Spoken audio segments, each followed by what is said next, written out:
Big Eagles will perform there. Mark, you want to take over with that group.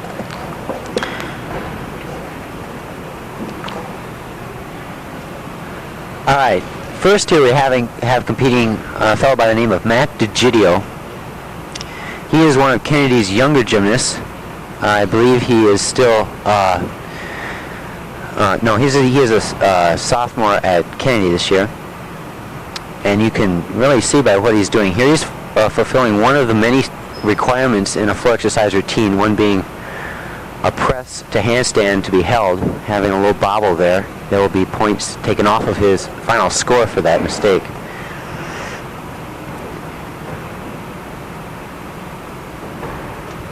You can see all the way through his routine here that there are minor breaks such as unpointed toes or bent legs that he will be deducted for. That was a good finish from that. As you look at his body, you can obviously see he's quite strong. It's a real asset for a gymnast to have strength.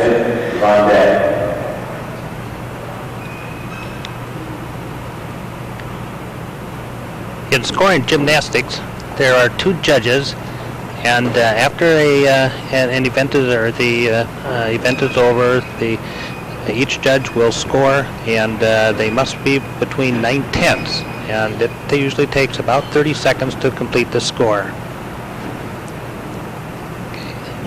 Each trick is given a particular point value, and at the beginning of the exercise, that value is assessed, and then deductions are made according to the mistakes the gymnast makes.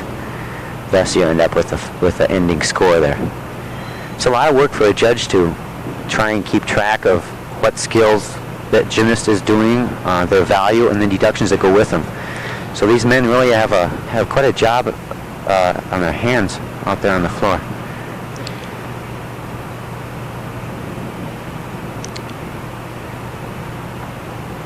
Next up, I believe we have Mark Taylor beginning his exercise. Okay, the score for Matt DeGidio was 6.4 and 5.4, so they take the average of that score, and that would be 5.9 for Matt.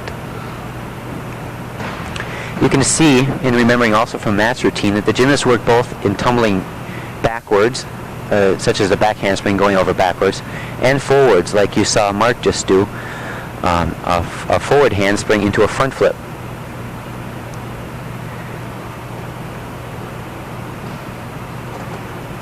Gymnast pass usually consists of between 3 and 4 passes that he makes across the floor, either diagonal or, as you see Mark here doing, from the middle of the mat to the corner. Here's another requirement that's kind of interesting. It's called a scale. It's a requirement for balance, and also done at the end of a routine gives a little bit of a chance to catch his breath before his last pass. Okay, that's good routine from Mark. Again, you notice the hop on the dismount there. He'll be deducted for that.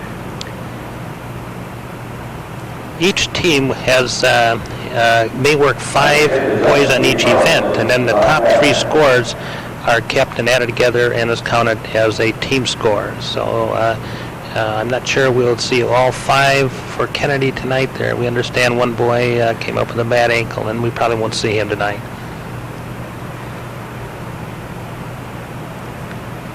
Next up, we're looking at Mike Smith of Kennedy. He's a junior this year, and again, you can see he's pretty well built. The scores for Mark were 5.8 and 5.6, giving him an average of 5.7.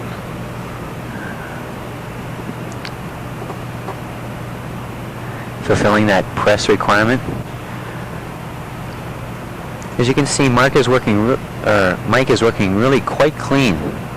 Good body lines all the way through that. We'll be making comments about that, the various technique that a gymnast used to perform his tricks. Good form for Mike.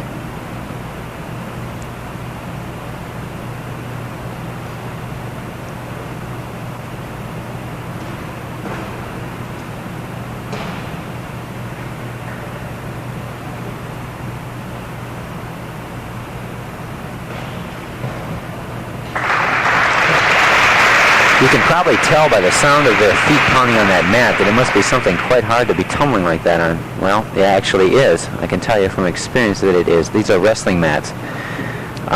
Many of the gymnasts you see on regular television tumble on a floor with springs underneath it, which is considerably easier on the ankles and also gives additional height. Here we have Leif Carlson, probably the gymnast from whom most is expected on this team. He's been in it a long time, since he was very young. And he has the advantage of being a little bit taller, but still quite strong. Body lines look very well. He'll be mounting with a back layout with a full twist in here, something we haven't seen yet. The score for Mike Smith was 6.8 and 7.1, giving him 6.95. Very well done, first pass by Leif. A gymnast also works for flexibility, as you can see Leif doing the splits there. It's important both for safety and also fulfills a requirement. Very well done press there. Good, tight legs, good form, and he held it. I don't see any deductions for Leif yet.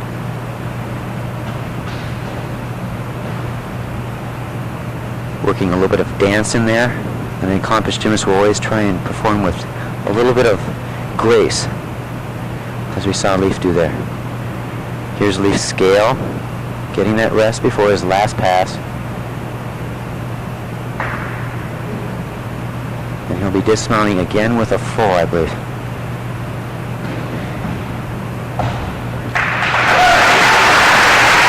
Very well done. Routine by Leif. What kind of a score might we be looking at for Leif, Mark? Can you? I would expect something at probably at least a 9. I would say about a 9-1. He had a small bobble right after his dismount there. Not much other than that though. After looking at a routine like that, you can certainly have a respect for the amount of time put into training. Obviously, there's a lot. And a lot of years too, Leif.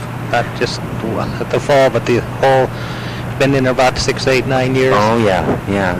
Many of the high school gymnasts you see are training only during the competition season.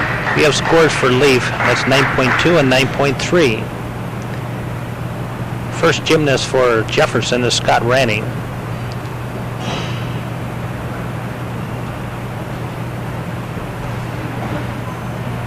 Oh, nice alternates. Something we haven't seen yet, tumbling out of a skill, such as a backflip.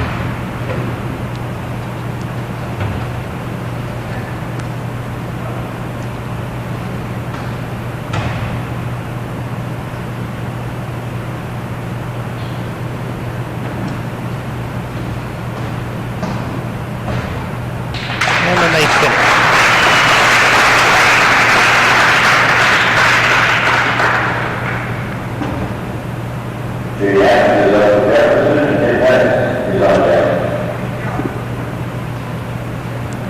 Here we see some of the Jefferson team in the background. A lot of these kids on either team, well, at least several of them, have worked on the off-season with each other. For instance, many of the kids on the Jefferson team know Leif and Matt Chagidio, who performed earlier, and have worked out in the off-season, so the competition is at many times kept informal and between friends.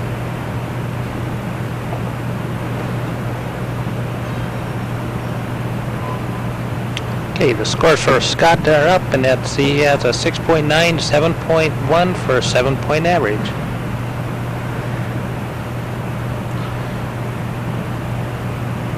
Up here is Jay Adams. Jay has been in gymnastics, well, just about as long as Leif has.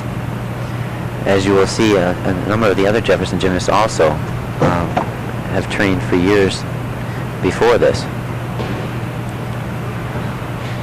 Jay has really improved. I haven't seen him work for a while, but by the looks of it, he's put on some strength and grace. That move we just saw was called back bounders. Bounding from one flip to the other.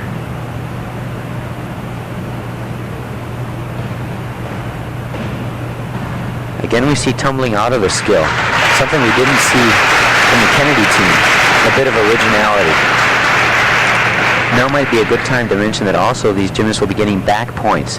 They can be deducted points for flaws that they make, but they also given back points for virtuous skills that they perform. If they take a skill to the best that it can be done, they'll be given a tenth or two back.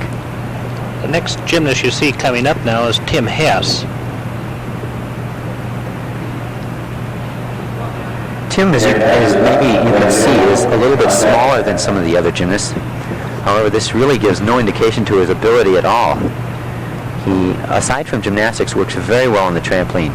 One of the best trampolinists I'm sure I and many other people who have seen him work have ever seen. He's got a tremendous sense of air sense that enables him to maneuver himself. Okay. The score for Jay Adam was 8.3 and 8.8. 8.5 and 8.8. There's another full, like we saw Leaf do earlier. Done very well there again by Tim.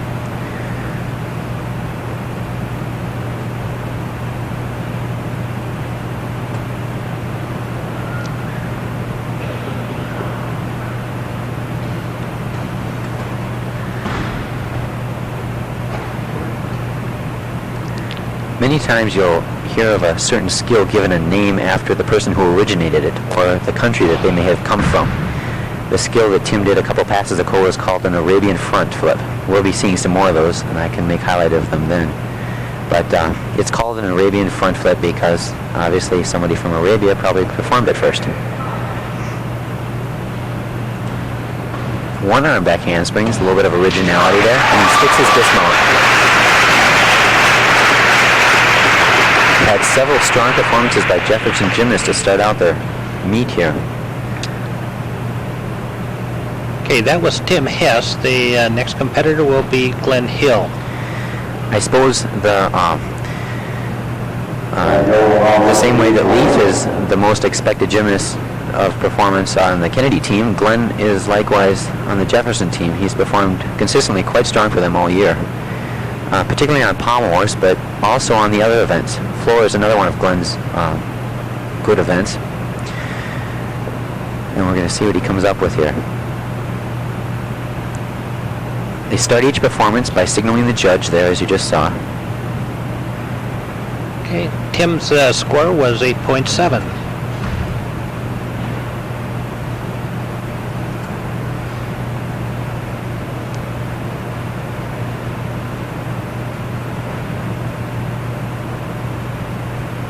Very tight position. That's a very good handstand. Glenn has great strength. Yes, as you will see in the other events also, he uses that strength to his advantage. Very virtuous tumbler. He's going to get back points for taking those skills to the best that they can be done.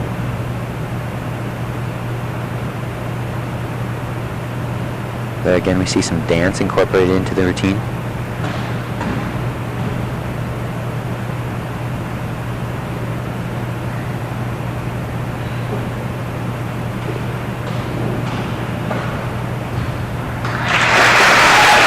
As you can well imagine, gymnast ankles takes a lot of beating, especially when tumbling and also in vaulting, which we'll be seeing a little bit later. And I know that Glenn wears some ankle supports on his ankles to prevent injury, or as much as can be prevented. Sometimes it's inevitable, but there's some preventive measures taken there to ensure a good performance. Taking a look at the Jefferson team, there are some kids out of not competing at this time, but nevertheless here to support their fellow teammates.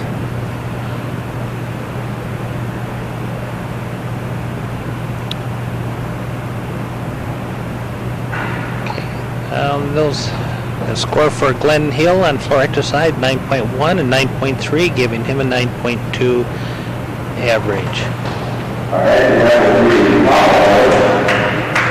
Jefferson team will be a little working.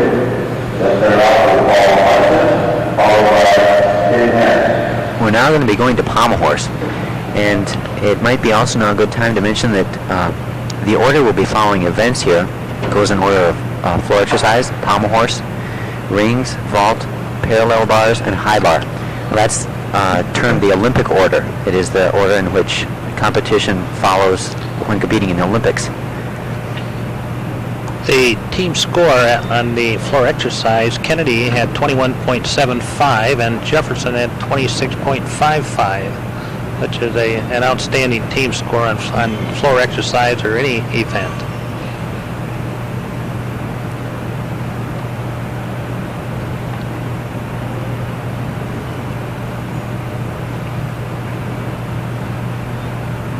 There we get a good view of the assisting. The first competitor for Jefferson on pommel horse will be Paul Munson.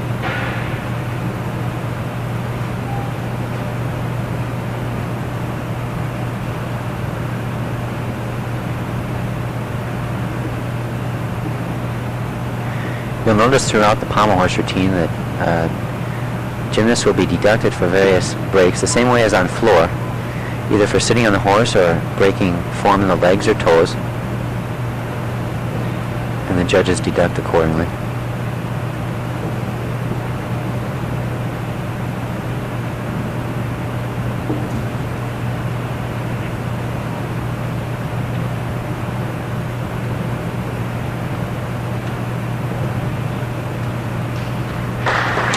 Now the gymnast is not done there. He simply did not complete his routine. He's going back to the chalk tray to talk with his coach and will make a formal dismount of the event and then be given his score. Sometimes misleading to a crowd who's watching, as you just heard.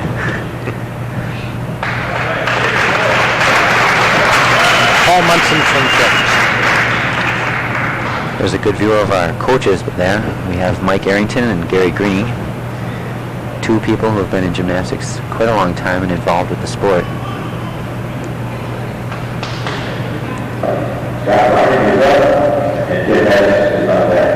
I suppose Gary could be called a pioneer of the sport here in Bloomington. He's been involved with it for so many years. You mentioned that, Mark. Probably the grandfather of them all is Coach Heckroll. Yes. He was about a year or two ahead of Mr. Greening. The scores for Paul, 1.2 and 2.2. And on horse now we have Scott Ranning. We saw Scott do some interesting scissor work there. Scissors being when you make leg cuts with your legs and then regrasp the pommels. And some circle work. We'll be seeing more of that on pommel horse as the evening progresses.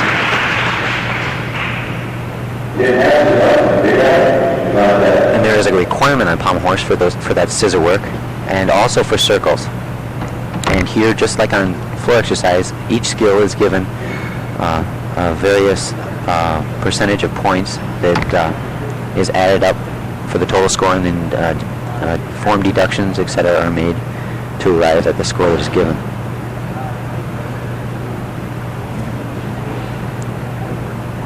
You may also notice that some of these gymnasts you did not see perform on floor exercise. They are gymnasts who specialize in a particular event and choose to concentrate their efforts on that. This is Tim Hess again. We see a little bit more advanced circle work there, done quite well with good form, fulfilling the scissor requirements. There's also deduction made for little stops.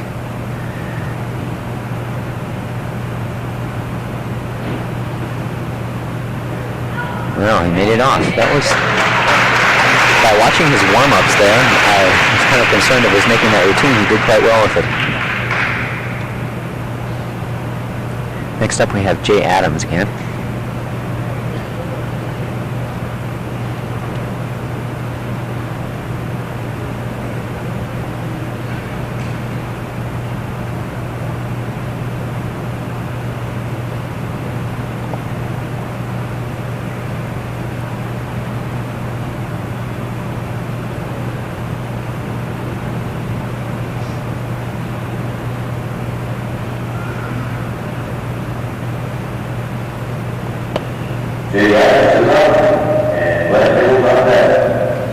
The scores for Tim, at least one judge has a 6.5, and the other score just coming up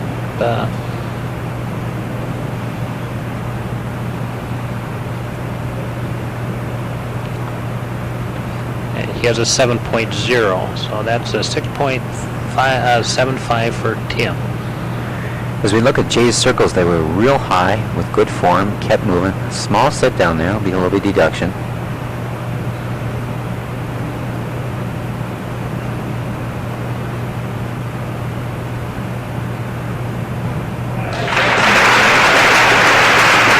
Good routine for Jay.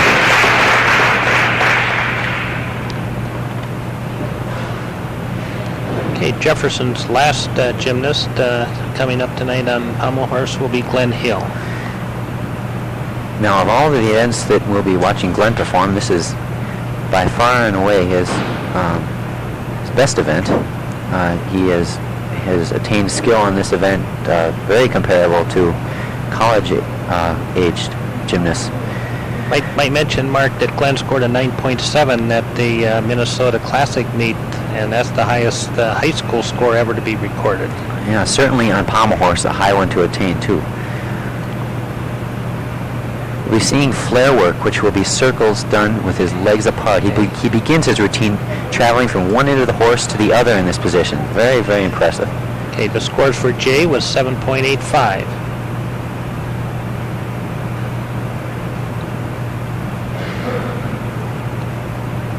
He's changed his routine a bit. I'm sure we'll see those flares in there a little bit later, though. Very, very clean. Here come the flares.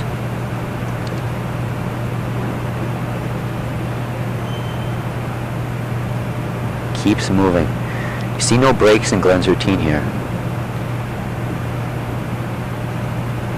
Swings a bit faster than some of the other gymnasts, too, which is really to his advantage. Very good routine for Glenn. Obviously, you can tell that the coach and the rest of the team and Glenn himself are very happy.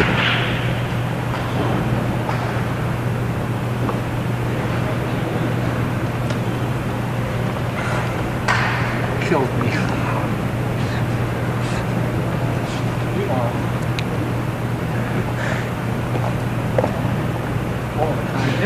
Okay, Glenn Hill was the final competitor for Jefferson. He ends up with a score of 9.9 and 9.7. People, you just saw him, Glenn beat his score with a 9.8. Fantastic score. Yes, screaming good. Here we have a replay of it. Goodness, I don't think I've ever heard of a 9.9 in high school. Glenn is very happy with that. Probably the only deduction I found there was a slight leg break there on his dismount. Here we have Rick Campbell of Kennedy. Again, showing some scissor work. As you can tell, Rick is a little bit taller, and many times this is to an advantage of a pommel horse worker. His body line is very long.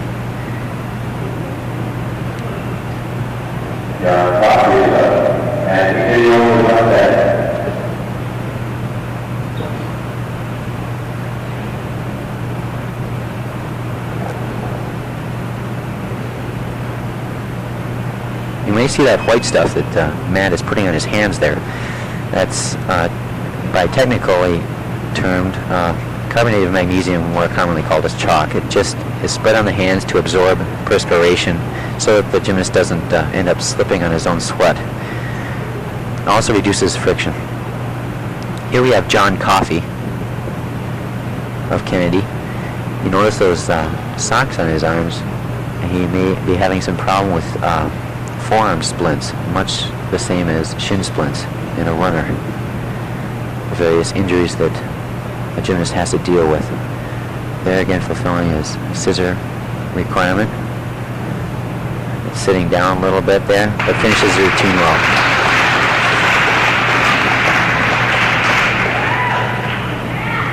There we get a good example of some of the team camaraderie that goes on between the kids.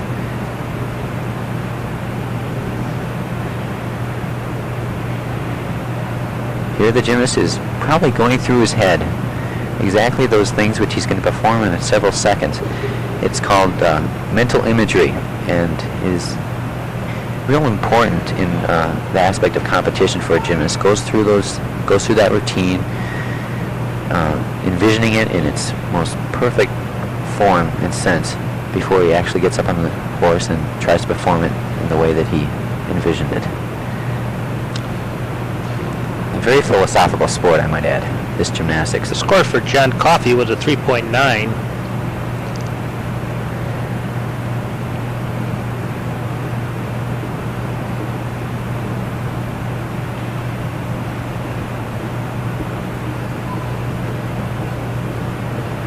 Now you saw Matt do about 4 circles in a row there. Here again, he's taking a break, going back to his, eat. What does that cost him, Mark? There will be, I believe, a 5/10 deduction for coming off the event there. Matt's a little bit disappointed with that, I can tell. He does have 30 seconds. When he falls off the horse there, he's given 30 seconds to recover himself before he has to get back up on the equipment before a deduction is made. An additional deduction of besides the 5/10 for coming off. Up now we're looking at Leaf again, and I'm sure that by looking at Leaf's routine, it won't be any less impressive than his floor routine was. He is a consistent performer on all events, which is an attribute that many gymnasts wish they had. Consistency on all events. Leaf has competed, as has Glenn and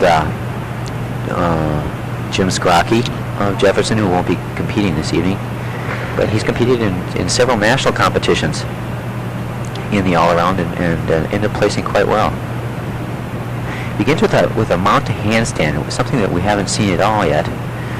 It's just being used in the national scene within the last couple of years. Very well done scissors. You can see those are just immaculate. Very good. Change of direction there was called a more. Now we have a care in, spelled K-H-E-R-E. And there's flare work again that we saw Glenn do earlier. Very, very well done. And he hits his dismount. Yes, Leaf is 2 for 2 tonight. Very happy with that, I can tell. He makes it look pretty easy. Yeah, certainly does. Those pants that they're wearing help that a little bit. They're Lycra material, like the ones we saw Leaf look at there. And just complete the body line, giving the impression of straight body. Here we have the replay again. And take a look at, there's a change of direction. That's called a more. And his travel down, just look at that. So straight, so straight. Breaks into his flares. Even you can see all the way down to his toes are pointed. And dismounts with a walk around, slight form bend there in his knees, but quite insignificant. Probably a tenth or two there. We're looking probably at a 9.2, I would imagine. Whoa, actually 9.35. 9.35. Underestimated by a 0.15.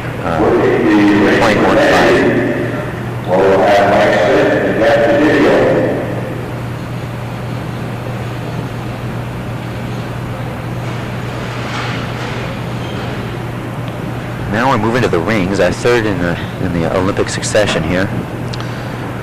Okay, the team score on pommel horse, Jefferson scored 24.40, and Kennedy has 17.0, which actually is a good score in itself. When you start adding 9 threes, the score adds up.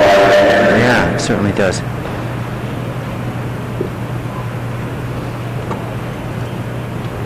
Total team score.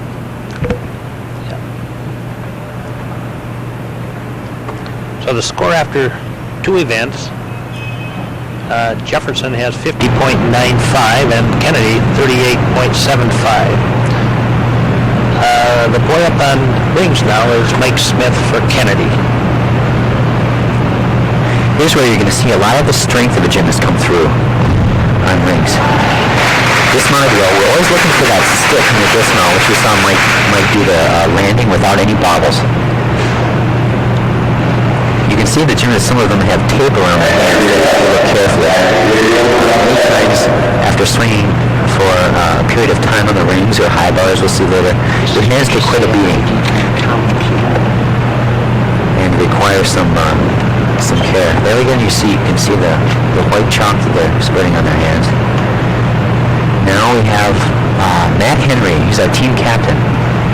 Now Matt was a very accomplished wrestler, and we'll see him using strength moves to his advantage here. There's an inlocate and a back up rise, keeping good leg form and an L seat.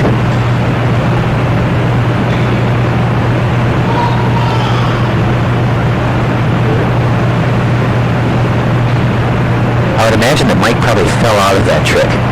bit. As you're up on the event, you really don't have much time to think about, plan ahead what you would do for a mistake, so he just improvises a bit. You have to be ready for something like that. There's a good shot of Mr. Heckrell there. Mr. Heckrell, like we mentioned earlier about Mr. Green, is one who's been involved with gymnastics in Bloomington and the Twin Cities area for quite a long time. He competed in high school gymnastics himself, as I recall. High school and college. He competed at the University of Minnesota. At the University of Minnesota, yeah, both of those.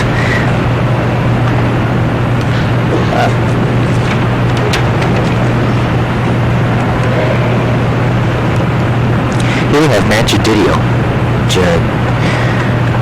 Gididio, there we go. And here he's going to be doing a handstand, which requires a little bit more strength. He didn't get the hold credit for that trick. He made it up there, but didn't get a hold credit. Again, using strength to his requirement, as you can, or strength to his advantage, as you can see.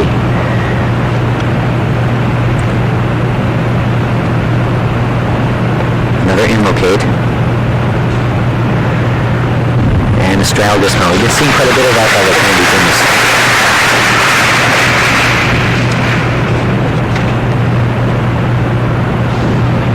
Okay, you are tuned to BEC-TV, Bloomington Educational Cable Television.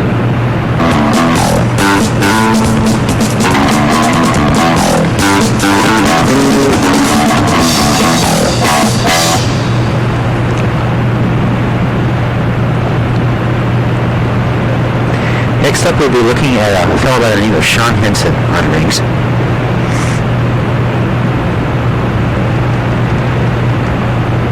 And just like every other event, both floor exercise and palm walks that we've seen, the gymnasts are required to do certain skills, both a press to handstand, a strength to handstand, which would be the press that we saw Matt do, and a swing to handstand, which is a little bit more a harder skill, and we'll see that a little bit later by some of the other gymnasts.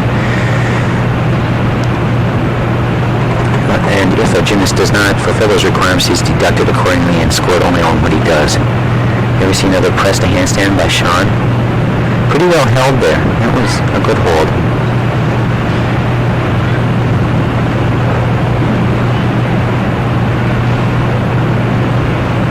Roll up the shoulder stand, which is probably the trick a gymnast learns before he does a handstand. It would be the shoulder stand, being inverted with the arms bent rather than straight. And he stepped his dismount for no deduction on the dismount. And Sean was pretty happy with that routine.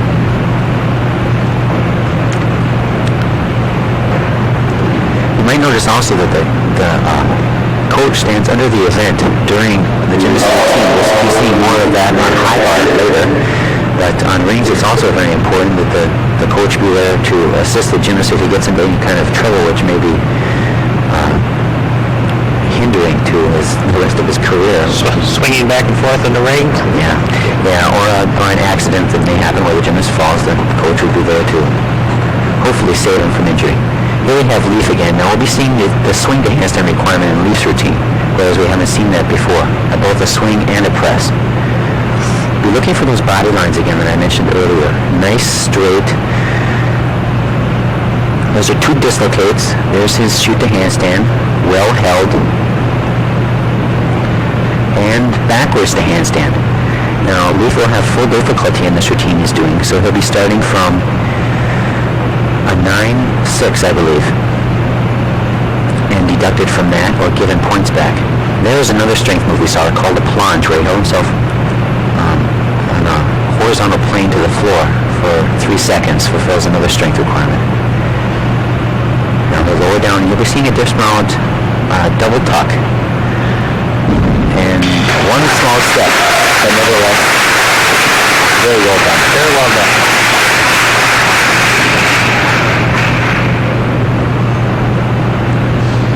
That was Kennedy's last competitor. The next first boy up for Jefferson will be Scott Rennie. Here we see Leaf again.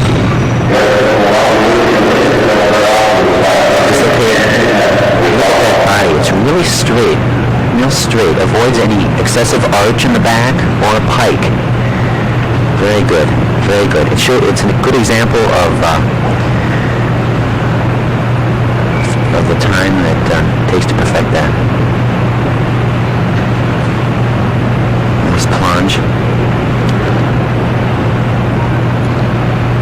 Leaf score on that event was an 8.9.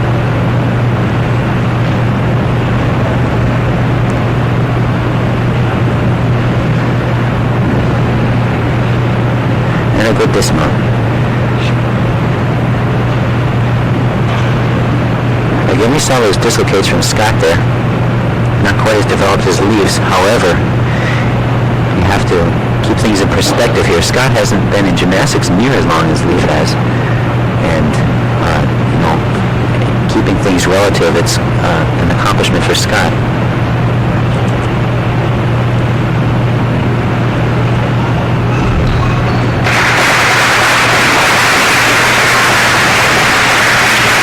Another example of the strength of particularly a ring worker. When training to get strong like that, generally a gymnast will do training skills that will help him get strong in the moves he's performing versus working out in the weight room. Some gymnasts choose to use weights, others use skills such as a handstand push-up or bar dips or pull-ups, things that are relative to what they're practicing rather than weights which aren't. It all depends on the coach. Scott Ranning's score was a 4.85 with that ring routine. Up now is Tim Hess. There's a less sophisticated version of what we saw Leaf do. He got up onto the rings going forward, but then go to a handstand. It's called a reverse kip. But you'll notice that Tim does things with good form, avoiding deduction. And we'll be seeing a double tuck from Tim there too. You can see where Tim's advantage, or size might be an advantage here. He has more room to complete his skill than, say, a taller gymnast would. His dismount in particular has more room to get that last tuck around than a gymnast of bigger size.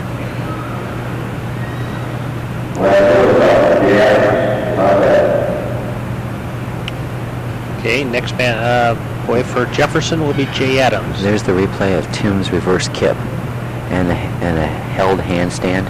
Picks up a little bit of swing there, you can see. He will also be deducted for that. It would be the goal to keep it as swing-free a routine as possible. And the gymnast puts his arms up at the end of the routine to signal the judge he's complete. And Tim's score was a 5.95.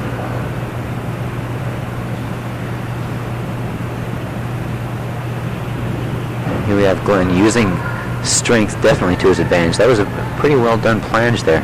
It wasn't quite as good of a view, but you could see that he held it for a good duration and that he was horizontal to the floor.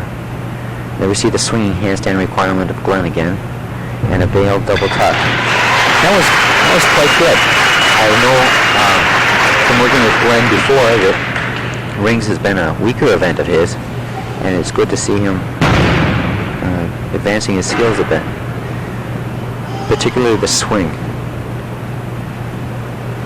Many times with a strong gymnast comes some inflexibility. There's our plunge.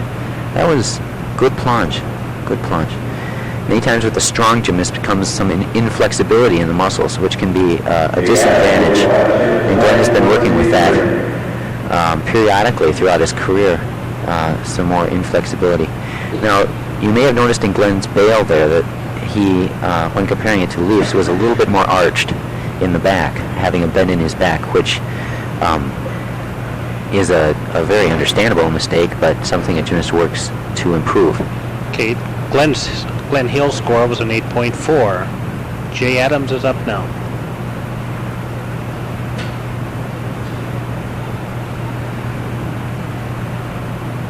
Again, we have a swing handstand. A lot of the Jefferson gymnasts using swing to handstand in rings, an indication of a little bit more advanced level of that competition than the Kennedy gymnast.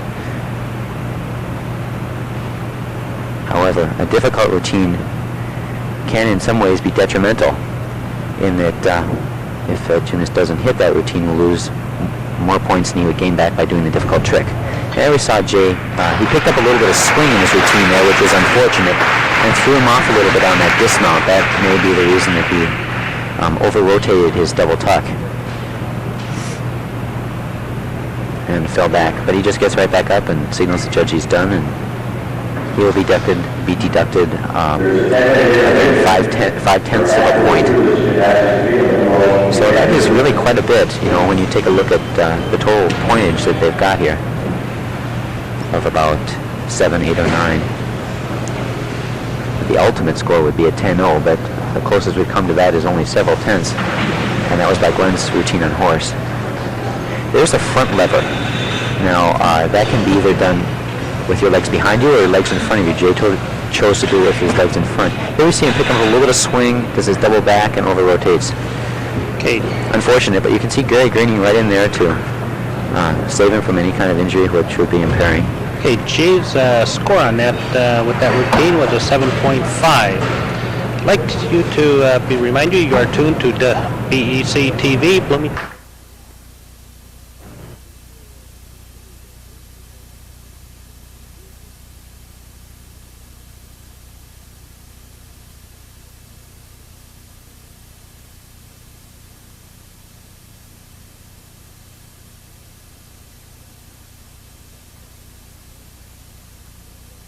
Here we have Jay Adams from Jefferson, and we're seeing an interesting skill here. To jump into analogies right away, that was a one-arm handspring, something new to the vaulting curriculum for gymnasts. The world around is one-arm work. Generally, the traditional is with two hands. You can see these kids also vaulting long horse the same way that you see on big-time television. Many times when the gymnast is first learning, they'll turn the horse sideways so that he's going into it perpendicularly, a little bit easier than the long horse vault this way. Here's Tim Hess. He's also going to be doing a one-arm. Right. Now, it might be a good time to explain that there's various difficulty levels of skills that can be executed here, on A being the simplest type of trick. If a trick is given an A value, it's easiest. If it's a B, it's middle. And if it's a C, it's most difficult. Now that's in high school. Internationally and in national competition, there's another level, or the D level of trick, which is very difficult. And these one-arm handsprings are given that category. They fall into that category. Now, he does a two-arm traditional with a Yamashita. There again, we have that a trick named after a particular person who performed it. Obviously, the man was Japanese. And you saw in Glenn's vault there the tremendous height that he got after contacting the horse. It comes through a extremely quick and strong shoulder shrug. It's called a block. Here we see it again. Block. Got a lot of height there. Took a small step for a deduction. Jefferson scores on vault. Jay Adams had an 8.0.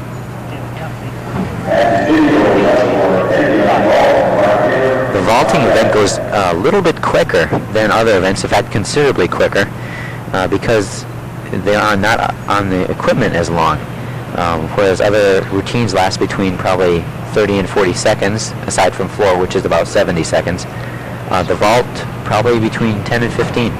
Is that an injustice, Mark? For 10 seconds work, you get 9.8 points? Oh, yeah. It makes it hard on the judges because they don't have as much to deduct for. That's why you'll sometimes see vaulting scores relative to other scores a little bit higher. Here's Matt. A little bumble. You can choose Matt. You can see Matt has chosen to vault in his long whites, whereas you saw the Jefferson gymnast vaulting in shorts. It is not by any means a deduction. It's just a little bit different way of doing it. Some of them prefer to vault in pants, others in shorts. There's a view of Jeff Jones, the Kennedy assistant coach. He was a gymnast for Kennedy several years back. Here we have Mark Taylor. doing a Yamashita again. You can see where good speed would be another advantage of a vaulter. Good speed will give you more, speed going into the horse, and that's probably more distance. Now there's a place where gymnasts can earn extra points on vault. The same way I was mentioning that you can get virtuosity for skills on other events, you can get virtuosity for a skill on horse. Extra distance or a lot of height off the horse will give you those extra tenths. Here we have Mike doing a handspring with a small step. Now you can see Mike chose a simpler skill to perform, but because he did it well, may have scored higher than if he had tried or attempted a more difficult skill and had some trouble with it. So there's strategy involved too. However subtle, it is there, and it's a role of the coach. Here we have Leif Carlson on vault.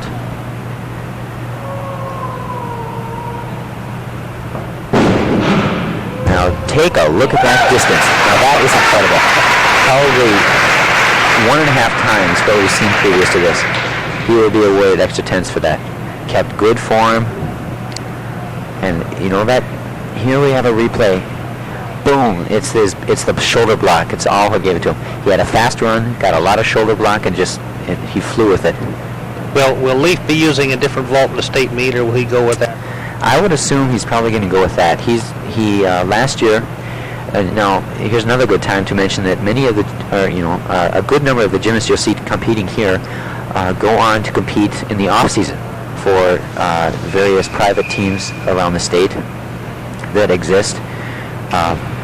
And I know that Leif was using last year, and I'm sure we'll be training again this year, a front handspring, as you saw some of the other kids doing. But instead of touching the floor before he completes the trick, he'll do a front flip. So it'll be a front handspring front, and it's a progressive trick that is much more difficult.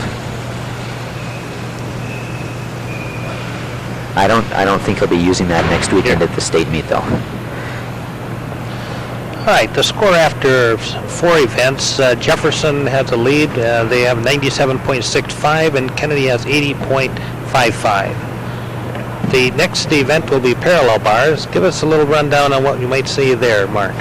On parallel bars, well, again, like we saw in rings earlier, there's a requirement of a press handstand, you may recall, a press handstand held, and also a swing handstand held.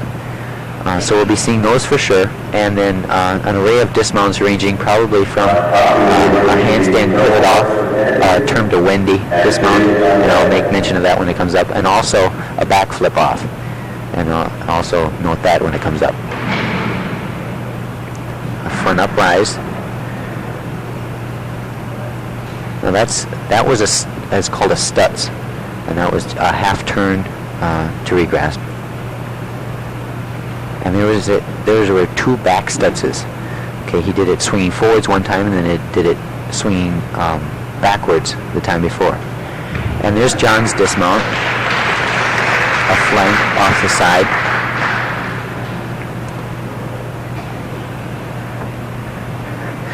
John sure has the personality, doesn't he? Is he a junior? John is a senior. Senior. Yeah. And the video is up, and that memory will follow.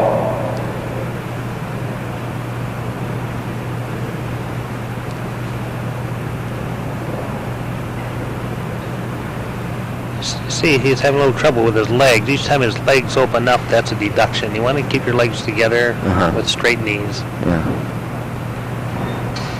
Yeah, small replay of those Stutzes again. We'll be seeing those a little bit later in a more advanced form, whereas they do a half turn to handstand.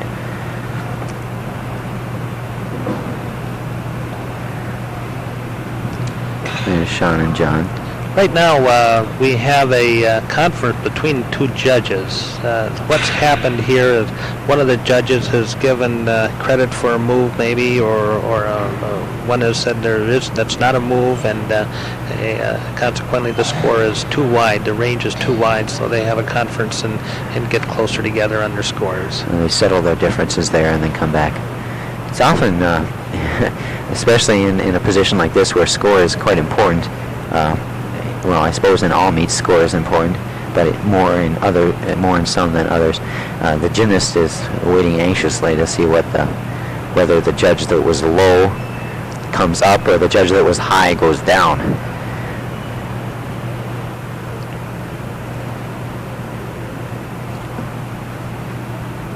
And John's looking for his score. Oh yeah, he's happy there. The judge that was low came up. Okay, we have a 6-1 and a 5-6. That's a 5.85 for. That was a glide kip done by Matt, and here he's doing that, fulfilling that press requirement. Take a look at Matt's toes; they aren't quite pointed. He'll be deducted for this. Here we have a strength move called a plunge that you may have recalled seeing on rings. There again, Matt's using his strength to his advantage, trying to keep good form all the way through. Small sit down on the bar there. That flip that you saw him do, there's an example of the Wendy that I mentioned at the beginning of parallel bar competition. That was one kind of dismount. Now, that flip that you saw Matt attempt to his armpits is the basic form of that skill. It can also be done to a support, as we may see a little bit later. There's the glide kip and his press. Little form break there. Form break meaning bent knees. Yeah, form break. We'll clarify that. And here comes the plunge. A form break is whenever their knees are bent or their toes are not pointed. They'll be deducted accordingly. And another glide kip. And a small stop there in the front flip. And the dismount. Okay, he had a 5.9 and 5.2. Here we have Matt Henry. Oh, now that was a nice trick. It's called a peach basket. Matt is the team's captain and specializes on. Whoops, had a little trouble with Matt there. He specializes on rings and parallel bars. We hope he's okay there. Apparently got his hand caught a little bit on the dismount.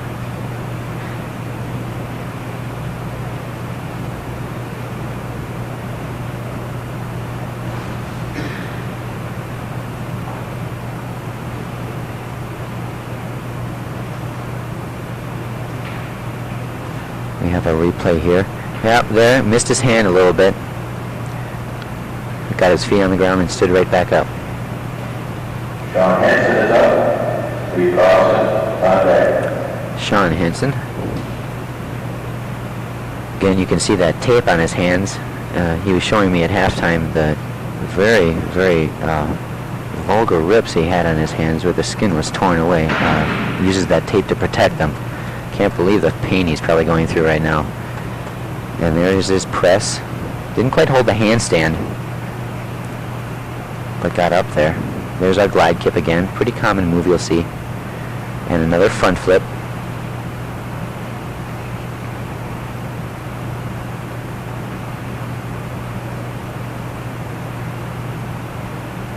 Looks to me like Sean probably could use a haircut. It's flopping all over in his eyes. Don't tell him that. Yeah, I'll probably hear about that one a little bit later. But I know what it's like to have it flopping in your eyes. It's not comfortable.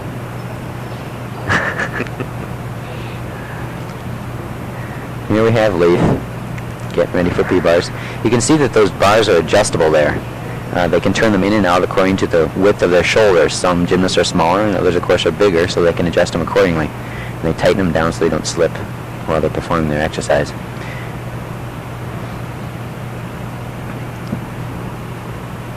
Here's Sean's front flip. Took an extra swing there before his back upright leg cut. He did a double leg cut there. And there was also deduction for his leg scraping the bars. And there's our Wendy again. See that quite a bit. And His score was a 5.05.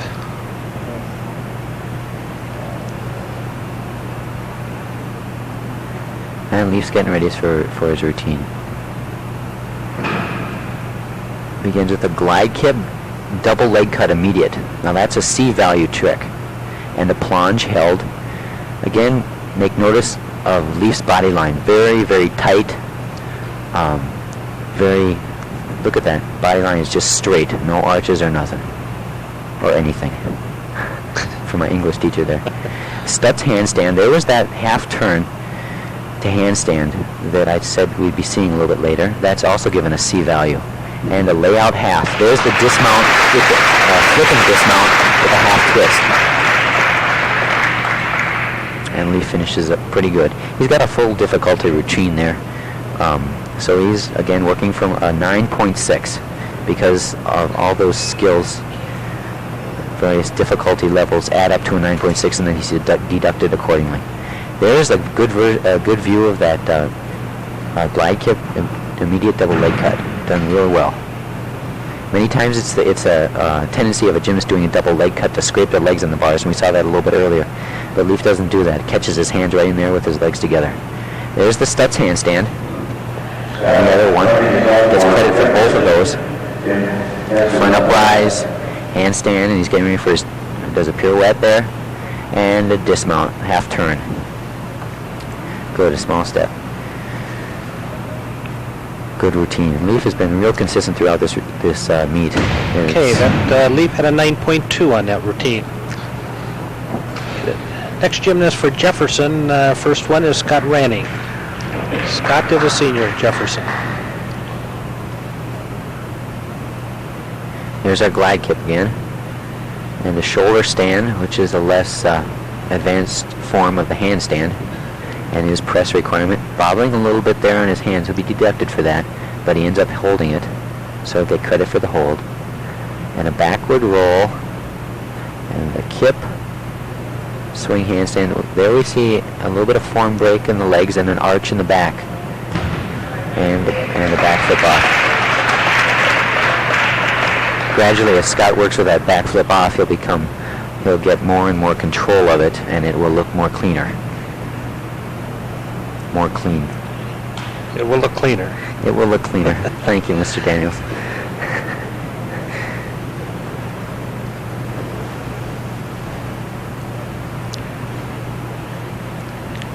Jefferson is working without the services of Jim Scrocky tonight. Jim is a senior all-arounder at Jefferson, and he has a sore wrist, I guess. Yeah. And I think they're taking a day off, hoping that next week he'll be ready to go for the state meet. You know, we have a state meet coming up, and that's real important for Jim to be healthy for that. I'm sure the Jefferson team is hoping that he will be. Jim is a senior and real strong competitor for the Jefferson team, as he is for teams in the off season as well. Has been in the past. Okay, that's Tim Hess getting the bars adjusted.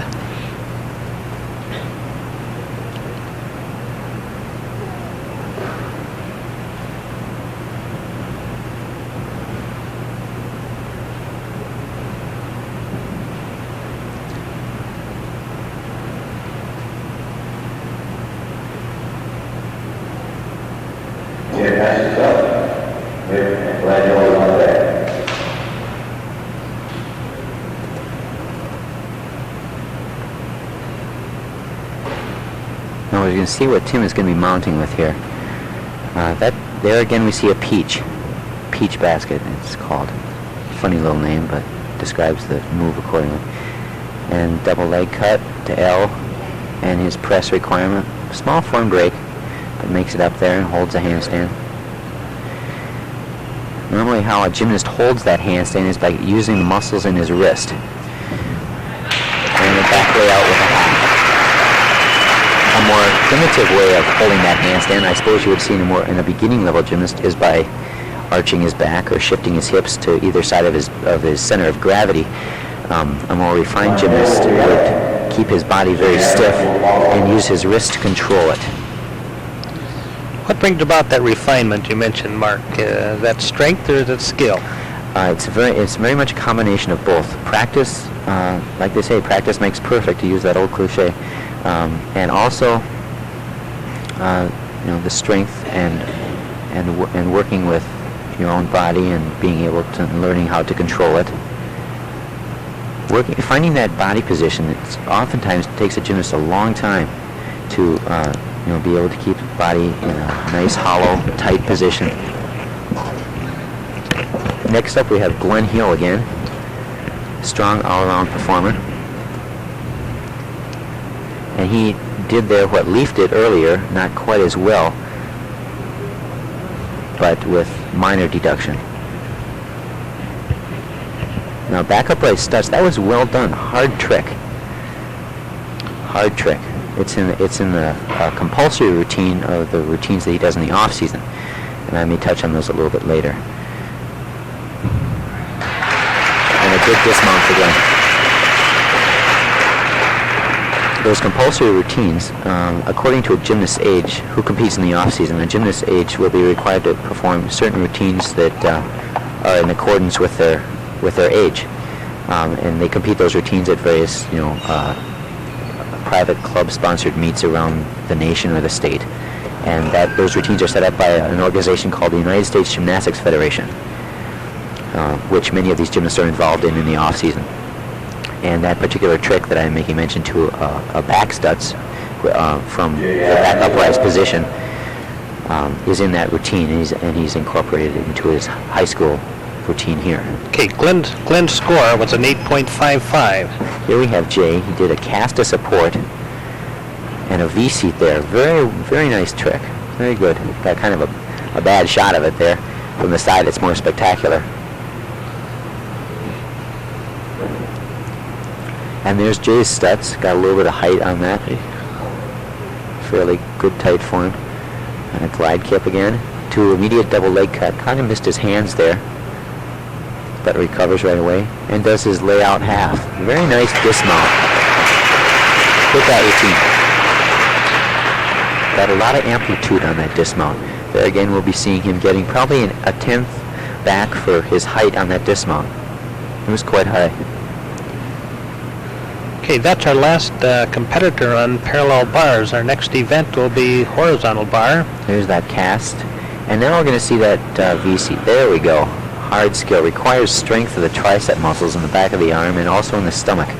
Nice press. Holds his body relatively straight. Good body line. And his stutz, does two of them in a row. Little leg break.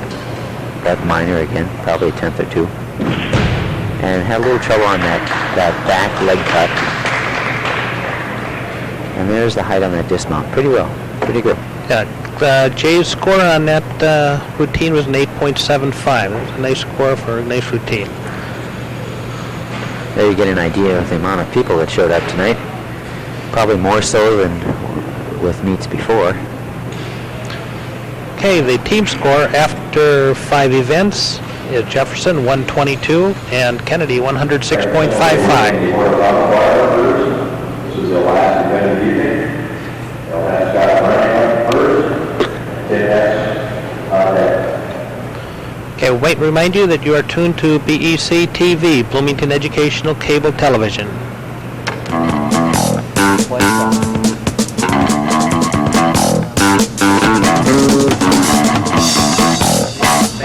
They don't do that. They don't. That doesn't add in. Y'all.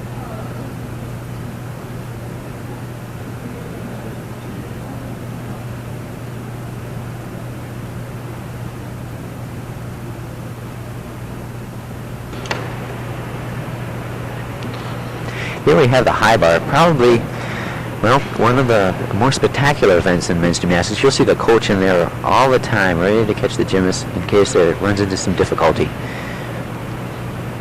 You'll be seeing a variety of skills done here. The first being a free hip circle, which you saw Scott just do. This is Scott from Jefferson. Can't come up with his last name. Scott Randy. Scott Randy, okay. Then slight form breaks. And a dismount, a flip dismount, and finishes it up. And Mr. Green happy with his performance, as is Scott, I'm sure. Okay, That was Scott Randy. The next gymnast for Jefferson will be Tim Hess. Tim Hess is up, and Jay Adams is not there.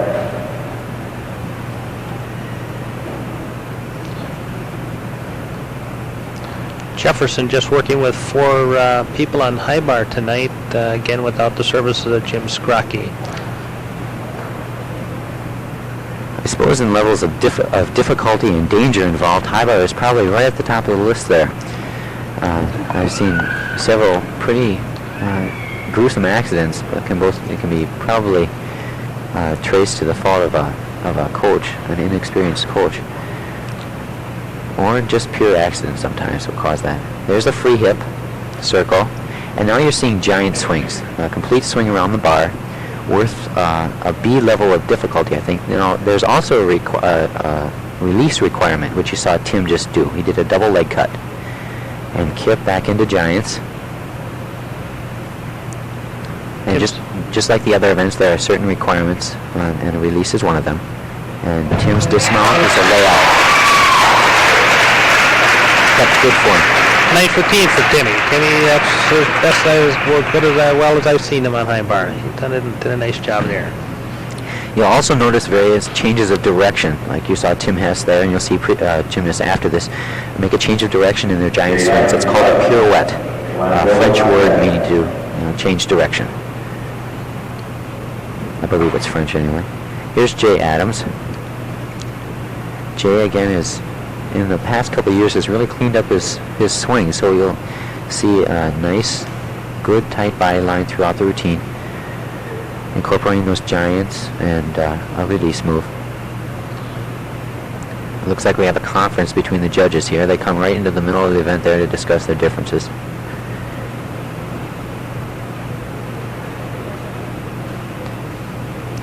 While they're conferencing, we will remind you are tuned to BEC-TV, Bloomington Educational Cable Television. Those 2 judges, Harlow Beyer and Gary Parker. Harlow Beyer was a coach at Armstrong High School, and they had the distinction of winning the state gymnastics title 5 years straight. Did a great job up there at Armstrong. Mr. Beyer has been around a long time in support of the sport. Locally, both as a judge and a coach. Now to Jay's routine.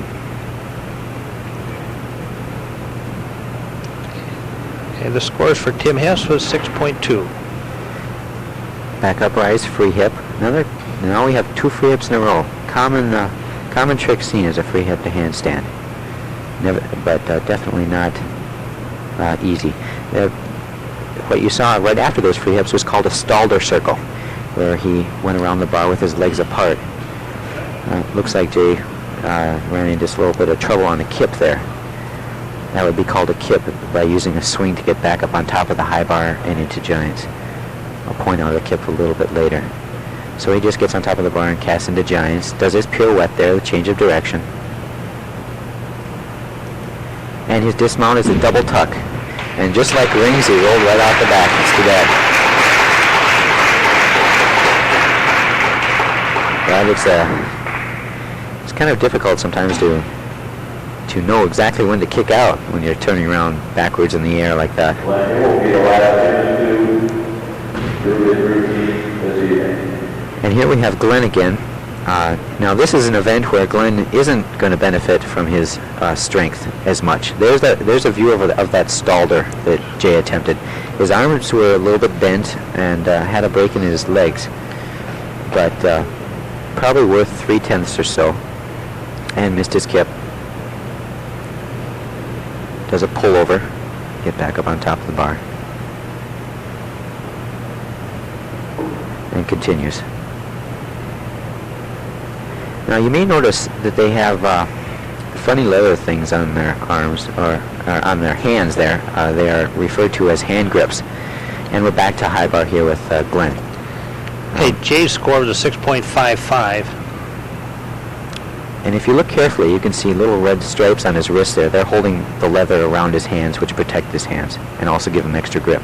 Now, Glenn fell out of a giant there and came back and improvised again, as I mentioned before. Actually, I think he wants to do a wrong way giant, which is a move for most judges if they see it. Yeah, well, it can sometimes be interpreted as a mistake. My apologies to Glenn there when he views this later. You saw that release that he did is called a vault.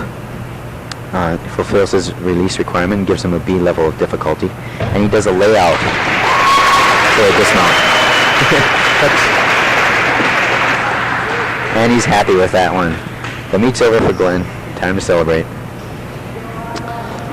Okay, that's Jefferson's last competitor in horizontal bar. Kennedy will be coming up. They have just 3 competitors tonight: Rick Campbell, Mike Smith, and Leif Carlson. It may be also interesting to note that a coach such as Gary Greening, or probably even a better example would be Mr. Heckrell, they have various levels of difficulty in gymnasts to deal with, where, Mr. Heckrell is dealing with Leif, who's obviously very advanced, and then some of the less advanced gymnasts. So he has to distribute his coaching talents throughout the gymnast. It can be a challenging job, I'm sure.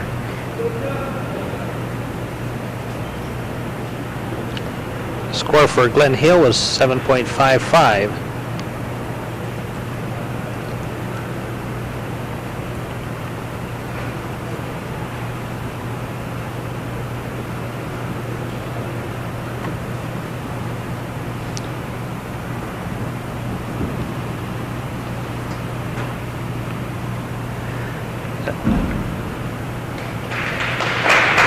That was Jeff DiGidio on high bar. I regret I was looking for his name instead of looking at his routine there.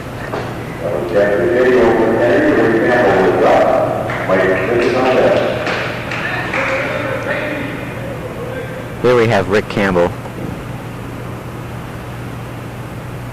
Here's a replay of Jeff's routine. That's a little better. Okay, taking a couple extra swings there, deducted for it. But it's all part of getting experience on events. And he does a dismount called a soul circle. A little bit easier and difficult level, but if he can do it well, he uses it. Here we have Rick on high bar. Now he's using his giant swings. And Rick's long body line really makes him look quite good on high bar. It's to his advantage. And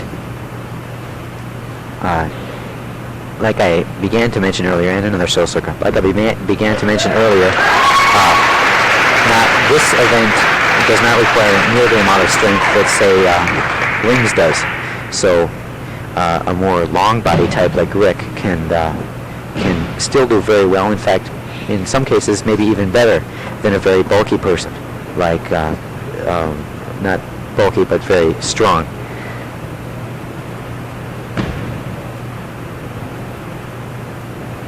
And Rick was happy with that routine. Up next we have Mike Smith.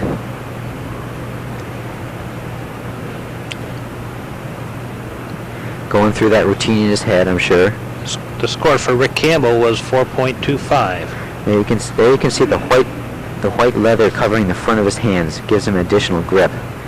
In some more advanced forms of those leather grips, there's a small dowel that actually, in an artificial sort of sense, extends the finger length, which enables the gymnast to hang on a little bit better.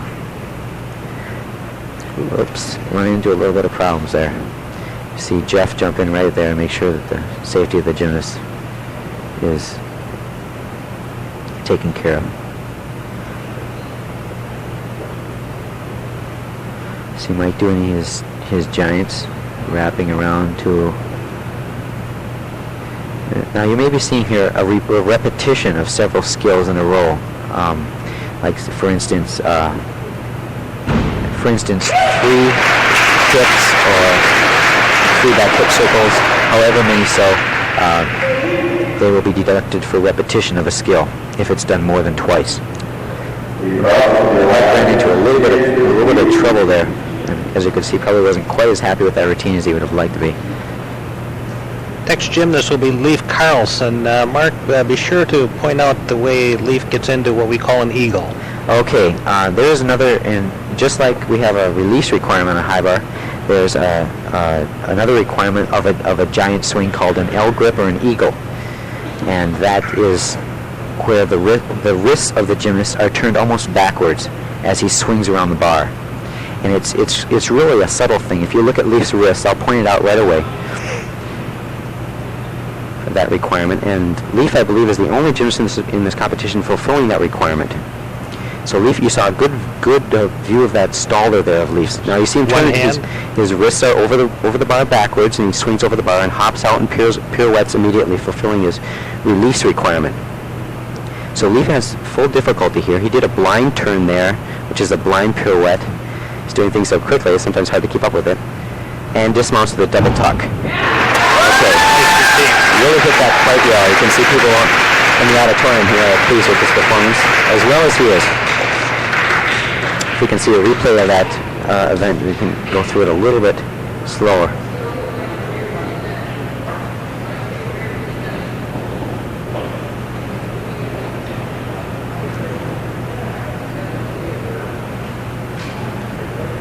See the gymnasts shaking hands there, congratulating each other. It gives you an indication of the friendship between these kids.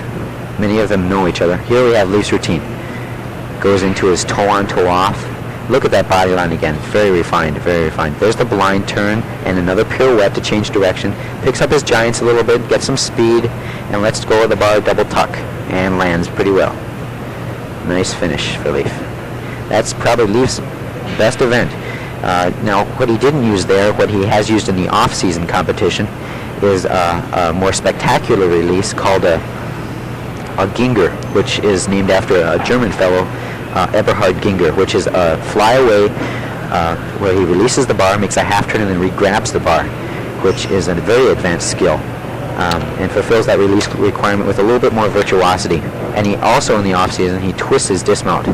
He did that double tuck, with plain tuck dismount, and landed in the whereas in the off-season he does that double tuck with a full twist in it, elevating its difficulty to quite a bit higher. Okay, with that last event, Leif Carlson scored a 9.55. That concludes the events for tonight. We have a final score of Jefferson 142.3 and Kennedy 124.65. An outstanding meet for both teams. I think that each team showed a great deal of poise and showed right where they're at as far as being ready for the state meet next year or next week, and they're kind of right where they want to be. I think you're looking at Leif Carlson probably to be that #1 contender for the all-around championship. Yeah, I think so. This is Leif's first year in high school gymnastics, and it has certainly been a dramatic entry into the high school competition. It was sort of a late decision on his part, but nevertheless worth it. But when you say first year, though, that's not his first year in competition. Oh, definitely not. Yeah, I had made reference earlier to his long years of training. He has competed in the off-season earlier, but as far as competing in the high school program, this is his first year. And many people, many judges, and many other gymnasts are very impressed by his skill and can learn from it, as I'm sure all of us can. Okay, this has been brought to you by BEC-TV, Bloomington Educational Cable Television. This is Rod Daniels with Mark Ambrose, colorman for tonight from Kennedy Gymnasium.